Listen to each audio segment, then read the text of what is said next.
గమనించినట్టు April రాసిన పత్రిక 13వ అధ్యాయం 17వ వచనం చూసినట్టే 16వ వచనం చూసినట్టు ఉపకారమును ధర్మము చేయుట మర్చిపోకుడి, అట్టి యాగము దేవునికి ఇష్టమైనవి. మీ పైన నాయకులుగా ఉన్నవారు లెక్క ఒప్పజెప్పవలసిన వారి వలె మీ ఆత్మలను కాయుచున్నారు. వారు దుఃఖముతో ఆ పని చేసిన ఎడల మీకు నిష్ప్రయోజనమే కనుక దుఃఖముతో కాక ఆనందముతో చేయనట్టు వారి మాట విని వారికి లోబడి ఉండుడి. చాలండి. ఇక్కడ మనం గమనించినట్టే దేవుని వాక్యం సెలవిస్తుంది. అని అంటున్నాడు ఉపకారము ధర్మము చేయటం మనం ఏం చేయకూడదంట, మర్చిపోకూడదు.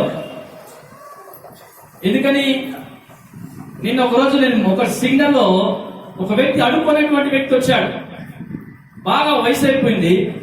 అతనికి ధర్మం చేయాలని నా జోబులో చేయి పెట్టి తీసేలా అతను వెళ్ళిపోయాడు. నేను ఎలా అతని వెనకాల కాదు. ఎందుకని అతడు వచ్చినప్పుడే నేను ఇవ్వాలి. అతడు నా కారు దాటి అలాగే వెనక్కి వెళ్ళిపోయిన తర్వాత అతని పిలిచి ఇచ్చకపోతే దూరం వెళ్ళిపోయాడు. ఒకవేళ నేను దిగి పరిగెత్తిపోయి అతనికి ఇద్దామంటే సిగ్నల్ ఇచ్చేసింది. వెనకాల వచ్చేటువంటి కారు అందరూ కూడా ఏం చేస్తుంటారు, హారన్ కొడుతూ ఉంటారు. అంటే ఉపకారము ధర్మము చేయాలన్నా కూడా ఎప్పుడు చేయాలి, అవసరం ఉన్నప్పుడే చేయాలి. అంతేగాని నీ ఇల్లు అమ్మి ఇంకొక మనం చెప్పాల.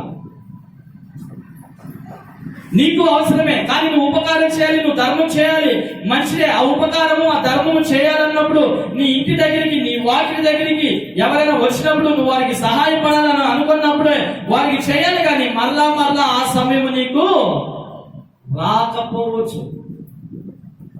ఉపకారం అంటే, ధర్మం అంటే ఏంటి? ఈరోజు నేను ఇస్తా, రేపు నువ్వు ఇయ్యాలని కాదు. అర్థమైందా? ఈరోజు నేను ఇస్తే రేపు నువ్వు నాకు మళ్ళీ ఏమంటే ఏంటంటు, ఈ రోజు నువ్వు అడుగుతుంటున్నావు, రేపు నేను అడుగుతుంటా. అది కాదు దాని అర్థం. కాబట్టి ఉపకారము ధర్మం అంటే మనం ఇచ్చేయడం అంటే మళ్ళా వాళ్ళు మనకి ఇస్తారని మనము ఆశించడం కాదు. ఈరోజు నేను నీకు ఇస్తే రేపు మళ్ళా నువ్వు నాకు ఇయ్యాలా అని అంటే అది ధర్మము కాదనేటువంటి విషయాన్ని మనం గమనించాలి. ఇదిగో మా తీగులు అంటే ఇదిగో మా పులగలు అంటే ఆడికి సరిపోయింది. నువ్వేం ధర్మం చేసావని ఏం లేదు, నువ్వు ఇచ్చావు మళ్ళా పుచ్చుకున్నావు, మళ్ళా అది నీకు వాపస్ వచ్చేసింది. అంతే, నువ్వు ధర్మం చేసినట్టు కాదు అనే విషయాన్ని మనం ఇక్కడ జ్ఞాపకం చేసుకోవాలి. కాబట్టి ధర్మం చేయడం అంటే ఇచ్చేయాలి అంతే. మళ్ళా వారి దగ్గర నుండి మనం ఆశించకూడదు. మళ్ళా వారి దగ్గర నుండి వారు మనకి ఇస్తారని మనము ఆలోచన కలిగి వారి దగ్గర మనం ఆశించకూడదు అనే విషయాన్ని జ్ఞాపకం చేసుకోవాలి. చదవండి 10వ వచనం. మీ పైన నాయకులుగా ఉన్నవారు లెక్క ఒప్పజెప్పవలసిన వారి వలె మీ ఆత్మలను కాయిచూ ఉన్నారు. వారు చాలండి. ఇక్కడ మనం గమనించినట్టే దేవుని వాక్యం సెలవిస్తుంది. అలా కిందకు వస్తూ ఆయన ఏమంటున్నాడు, మీరు మందిరానికి వెళ్తారు కదా, మందిరానికి వెళ్ళి మందిరంలో కూర్చుంటారు కదా, ఒక విశ్వాసులుగా ఒక సంఘంగా ఉంటారు కదా, ఆ సంఘములో మీ పైన ఒక అధ్యక్షుడుగా, ఒక నాయకుడుగా, ఒక కాపరిగా, ఒక పాస్టర్ గా ఒక వ్యక్తి మీకు నియమింపబడి ఉంటాడు. కాబట్టి మీ పైన నాయకులుగా ఉన్నవారు మీ లెక్క ఒప్పజెప్పవలసిన వారి వలె మీ ఆత్మలను కాల్చున్నారు. అంటే ఒక కాపరి ఎవరికి లెక్క చెప్పేవాడై ఉన్నాడంట? ఎవరికి చెప్పండి, ఎవరికి? దేవునికి ఆయన లెక్క చెప్పవలసినటువంటి వారి వలె ఉన్నాడు. నీ ఆత్మను కాయుచూ ఉన్నటువంటి వాడు, నీ ఆత్మ పడిపోకుండా నీకు వాక్యాన్ని బోధిస్తూ ఉన్నటువంటి వాడు, నువ్వు ట్రాక్ తప్పిపోకుండా, కాలు బొరదలో పెట్టకుండా, లేకపోయినట్లయితే పాపములో పడిపోకుండా, లేకపోయినట్లయితే ఈ లోక అనుసారంగా, లేకపోయినట్లయితే సొదమ వైపు చూసినటువంటి లోతు భార్య వలె ఈ ప్రకారంగా నువ్వు ఈ లోకం వైపు చూడకుండా, లోక ఆశల వైపు చూడకుండా మీ పైన ఉన్నటువంటి నాయకులు అనగా కాపరి లెక్క ఒప్పజెప్పవలసిన వారి వలె మీ ఆత్మలను ఏం చేస్తున్నాడంట? కాల్చున్నాడు. అపవాది ఎప్పుడైతే వచ్చి ఎప్పుడు నిన్ను పట్టుకుంటాడా, నువ్వు వాక్యములో ఉండు, నువ్వు ప్రార్థన పరురాలుగా ఉండు, నువ్వు ప్రార్థన పరుడుగా ఉండు, నీ కుటుంబాన్ని కట్టుకో, కంచె వేసుకో. సొదమ వైపు లోతు భార్య చూసినట్టు వెనకాలకి తిరిగి చూడవద్దు. వెనకాల ఉన్నటువంటి స్వభావాలు మర్చిపో. వెనక తట్టు చూడవద్దు, లోక ఆశల వైపు చూడవద్దు, లోకం వైపు చూడవద్దు, నీ పాత రోత జీవితం వైపు చూడొద్దు. ముందుకు సాగు, గురి ఎత్తగా పరిగెత్తు, గురి వైపు చూడు, గురి ఎత్తకు పరిగెత్తు. అపోజిట్ పౌలు ఎలాగైతే గురి ఎత్తకు పరిగెత్తాడో, మంచి పోరాటమును పోరాడి తిని నా పరుగు కడబట్టించింది, విశ్వాసమును కాపాడుకుంటుని, నా కొరకు నీతి కిరీటం ఉంచబడి ఉన్నదని ఏ విధంగా అపోజిట్ పౌలు అన్నాడో ఆ ప్రకారంగా మీ ఆత్మలను కాయిచు ఉన్నటువంటి కాపరి ఎవరంట? మీ ఆత్మలను కాసేటువంటి వాడు. ఎందుకని? మీ శరీరము శిథిలమైపోతే, మీ శరీరము మట్టిలో నుండి తీయబడింది కాబట్టి మరలా ఎక్కడికి వెళ్ళిపోతుందంట? మట్టిలోనికి వెళ్ళిపోద్ది. ఆత్మ దేవుడిచ్చాడు కాబట్టి మరలా ఎక్కడికి వెళ్తుందంట? దేవుడి దగ్గరికి వెళ్ళిపోతుంది. కాబట్టి మీ పైనటువంటి నాయకులు అనగా కాపరి ఏం చేస్తున్నాడంట?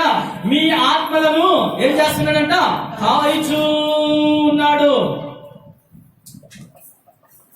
కాయిచూ ఉండటం అనేది వాచ్మెన్.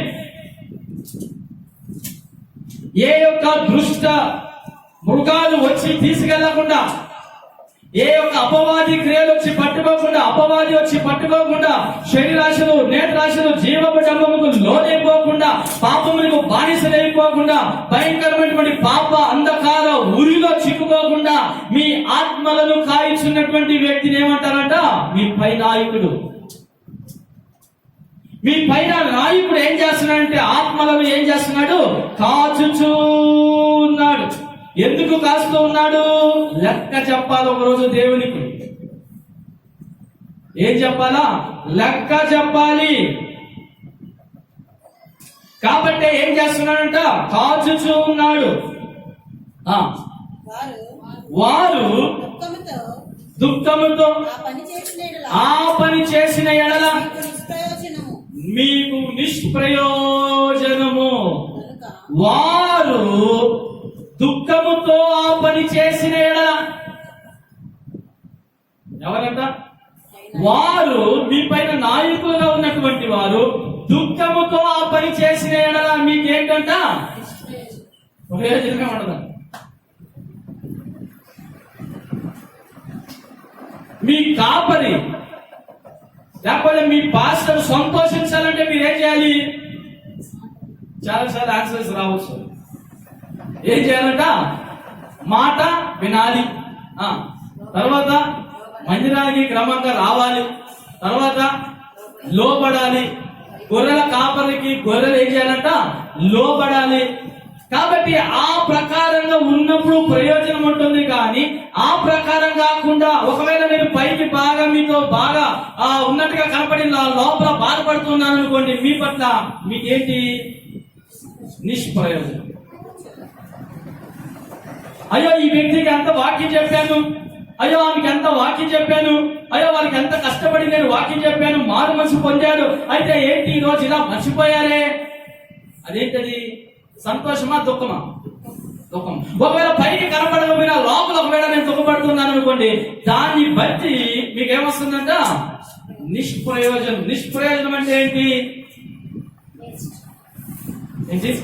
వేస్ట్. నిష్ప్రయోజనం, ప్రయోజనము కానిది, ఉపయోగకరమైనది కాదు, లాభకరమైనది కాదు అనేటువంటి విషయాన్ని మీరు జ్ఞాపకం చేసుకోవాలి. దేవుని వాక్యం సెలవిస్తుంది. వారు దుఃఖముతో ఆ పని చేసిన ఎడల మీకు నిష్ప్రయోజనమే కనుక దుఃఖముతో కాక ఆనందముతో చేయనట్లు వారి మాట. వారికి ఎప్పుడు వస్తుందంట ఆనందము? ఎప్పుడు వస్తుందంట? మాట విన్నప్పుడు. మాట విన్నప్పుడు వారికి ఏం కలుగుతుందంట? ఆనందం. మాట వినకపోతే దుఃఖం. దుఃఖముతో ఆ పని చేసినట్లయితే ఏంటంట? నిష్ప్రయోజనం. ప్రయోజనం లేదు.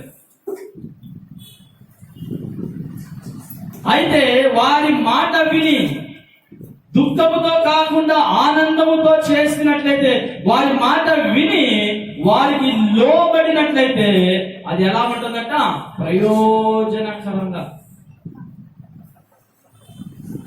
ప్రయోజనకరంగా ఉంటుంది అనేటువంటి విషయాన్ని మనం ఇక్కడ గమనించవచ్చు. కాబట్టి దేవుని వాక్యం సెలవిస్తుంది. మన మందిలో చాలా మంది మరి ఒక పాస్టర్ లా చూస్తారు. కొంతమంది ఈడనా అనుకుంటారు, ఐ డోంట్ కేర్. కొంతమంది గౌరవిస్తారు, కొంతమంది గౌరవించరు. అది వారికే నిష్ప్రయోజనం, నాకేం కాదు. అయితే దేవుని వాక్యం చదివిస్తుంది, మీ పైన ఉన్నటువంటి నాయకుల యొక్క మాట మీరు వినాలి, విని వారికి లోబడాలి. లోబడినట్లయితే నువ్వు చేసే ప్రతి విషయంలో కూడా, మీ యొక్క కుటుంబ విషయంలో కానీ, మీ పిల్లల విషయంలో కానీ, నీ ఉద్యోగం విషయంలో కానీ, లేకపోతే నీకున్నటువంటి అంతటిలో కూడా ప్రయోజనకరంగా దేవుడు చేస్తాడనేటువంటి విషయాన్ని మనం ఇక్కడ గమనించవలసినటువంటి వారుగా ఉంటున్నాం. దేవుని వాక్యం చదివిస్తుంది. ఒక చిన్న ఉదాహరణ చెప్పి నేను ముగిస్తున్నాను. ఒక రోజు ఒక వ్యక్తి ఒక చిన్న షాప్ తీసుకున్నాడు. ఆ షాప్ కి ఆ ఏరియాలో ఉన్నటువంటి గొప్ప వ్యక్తి, ఒక ఎమ్మెల్యే లాంటోడు, లేకపోతే ఒక కార్పొరేటర్ లాంటి గొప్ప వ్యక్తి సపోర్ట్ చేశారు. మా పేరు పెట్టుకో, లేకపోతే మా ఫోటోలు పెట్టుకో నీ అంగట్లో, మేమున్నాము నీకు అని ఒక వ్యక్తిని పూనుకొని తర్వాత ఒక మంచి షాప్ ఓపెన్ చేశారు. షాప్ ఓపెన్ చేసిన 2 నెలలకే మళ్ళా షాపు ఏమైపోయింది? క్లోజ్ అయిపోయింది. ఎవరి బలం ఉంది వారికి? ఆ ప్రాంతంలో ఉన్నటువంటి గొప్పవారి యొక్క బలం ఉంది, ఆ ఏరియాలో ఉన్నటువంటి గొప్పవారి యొక్క బలం ఉంది. నా ఫోటో పెట్టుకో పర్వాలేదు, నా పేరు కావాలన్న వాడికో పర్వాలేదు, నీకు మంచి బిజినెస్ అవుతుందని మేమేమో చెప్పి పంపించారు. ఆ వ్యక్తిని నమ్ముకొని ఈడొచ్చి ఒక అంగడ పెట్టుకున్నాడు. అంగడ పెట్టుకున్న 1 నెలకే మళ్ళీ అంగడ మూసేశాడు. కారణం ఏంటి? మ్యాన్ పవర్ సరిపోదు. దేవుడు ఆశీర్వదిస్తే ఆ ఆశీర్వాదాన్ని ఎవరు కూడా మార్చలేడు. దేవుడు ప్రయోజనకరంగా చేస్తే ఆ ప్రయోజనకరమైనది ఎవరు కూడా మార్చలేరు. మనుషులను నమ్ముకొనుట కంటే ఎవరిని నమ్ముకోవాలంట? యెహోవాను ఆశ్రయించడం మేలు. మీకు ఆలోచన వస్తూ ఉంటుంది, ఎక్కడ జరిగింది ఇది ఎవరు? మన ఏరియాలోనే జరిగింది.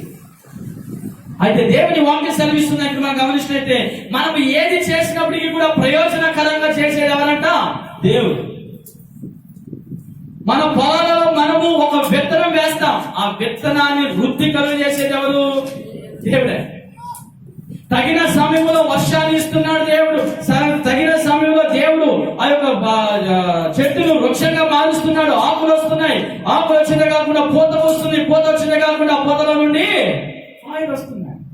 అడవిలో ఉన్నటువంటి పక్షులు కానీ, ప్రాణులు కానీ, చెట్లు కానీ, వారిని ఎవరు పోషిస్తున్నారు? ఎవరు వాటిని ప్రయోజనకరంగా చేస్తున్నారు? నువ్వు కానీ, నీ పిల్లలు కానీ ప్రయోజనకరంగా అనేకులు ఉండాలంటే నువ్వు దేవునికి లోబడేటువంటి తత్వం నీలో ఉన్నట్టయితే అప్పుడు నువ్వు ఆశీర్వదింపబడతావు, ప్రయోజనకరంగా మారుతావు అనేటువంటి విషయాన్ని ఈ మధ్యాహ్న కాల సమయంలో మనం జ్ఞాపకం చేసుకోవాలి. కాబట్టి దేవుని వాక్యం సెలవిస్తుంది. ఇక్కడ మనం చూసినట్లయితే ఆయన అంటున్నాడు, ఇక్కడ మనం గమనించినట్లయితే, వారు గనుక దుఃఖముతో కాక ఆనందముతో చేయనట్లు వారి మాట విని వారికి లోబడి ఉండాలి. మనం దేవునికి లోబడాలి. ఎంతో మంది బిజినెస్ మ్యాన్, ఎంతో మంది మన తెలుగు వాళ్ళు లేరు కానీ తమిళ మనం గమనించినట్లయితే, మలయాళీస్ మనం చూసినట్లయితే ఎంతెంతో వ్యాపారాలు చేస్తుంటారు. ఆదివారం మాత్రము ఎక్కడికి వెళ్తారు? మంచిదానికి వెళ్ళిపోతారు అంతే. మీరు చూసారో లేదో, ఎంతో బిజీ, ఎంతెంతో పెద్ద పెద్ద ప్రాపర్టీస్ అన్ని కన్స్ట్రక్షన్ చేస్తుంటారు, ల్యాండ్ డెవలపర్స్ గా ఉన్నారు. అయితే దేవుని మందిరంలోకి వచ్చిన తర్వాత దేవుని సన్నిధానంలో వారిని వారు ఎంతగానో తగ్గించుకొని దేవుని ఎదుట, ప్రభువా ఈ వారమంతా నీ కృప నాకు తోడుగా ఉంచావు, నేను వెళ్ళిన ప్రతి స్థలంలో తోడుగా ఉంచావు అయ్యా, ముందు వారం కూడా నీ తోడు కాకుండామని అక్కడికి వచ్చి వారు అడిగి వెళ్ళిపోతున్నారు. కాబట్టి దేవుని వాక్యం సెలవిస్తుంది, మనం ఆ ప్రకారంగా ఉన్నప్పుడు మనము ప్రయోజనకరంగా ఉంటాం. ఎవరు ప్రయోజనకరంగా చేస్తారు? దేవుడే.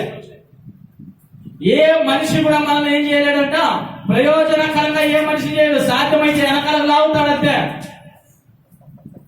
సాధ్యమైతే వెనకాలకి లాగేస్తారంతే. కానీ ఎవరు కూడా నిన్ను ప్రయోజనకరంగా ముందుకు వెళ్ళమని చెప్పరు, పైకి ఎదగమని ఎవరు చెప్పరు. కానీ దేవుడు ఒకడు మాత్రమే నిన్ను ప్రయోజనకరంగా చేస్తాడు అనేటువంటి విషయాన్ని మనం ఇక్కడ గమనించవలసినటువంటి వారమై ఉంటున్నాం. కాబట్టి తగిన సమయంలో వర్షాన్ని ఇస్తాడు, తగిన సమయంలో ఫలాలను ఇస్తాడు, తగిన సమయంలో వృద్ధిని ఆయన కలుగజేసేటువంటి వాడై ఉన్నాడు. మన పిల్లలు వృద్ధి కలగాలంటే, వారు డెవలప్ అవ్వాలంటే, ప్రయోజకులుగా ఉండాలంటే, మనము దేవునికి లోబడేటువంటి వారుగా, సంఘానికి, సంఘ కాపరికి లోబడేటువంటి తత్వం కలిగి మనం ఉన్నప్పుడు మిగతాదంతా కూడా ఎవరు చూసుకుంటారు? దేవుడు చూసుకుంటారు. మిగతాదంతా కూడా ఆయన చూసుకునేటువంటి వాడే ఉన్నాడు అనేటువంటి విషయాన్ని మనం ఇక్కడ గమనించాలి. కాబట్టి నేను ముగిస్తున్న దేవుని వాక్యం సెలవిస్తుంది, నిలబరమైనటువంటి పట్టణము మనకి ఇక్కడ లేదు కానీ ఉండబోదని కొరకు మనం ఏం చేయాలంట? ఎదురు చూసేటువంటి వారుగా ఉండాలి. అంతేకాకుండా ఉపకారము ధర్మము చేయటం మనం ఏం చేయకూడదంట? మర్చిపోకూడదు. అతి యాగము దేవునికి ఇష్టమైనది. నీ పైన నాయకులుగా ఉన్నవారు లెక్క ఒప్పజెప్పవలసిన వారి వలె మీ ఆత్మలను కాల్చున్నారు. వారు దుఃఖముతో ఆ పని చేసిన యెడల మీకు నిష్ప్రయోజనము కనుక దుఃఖంతో కాక ఆనందముతో చేయనట్లు వారి మాట విని వారికి లోబడి ఉండమని దేవుని వాక్యం ఇక్కడ స్పష్టంగా తెలియజేస్తుంది. కాబట్టి మరి దేవుని మాటలో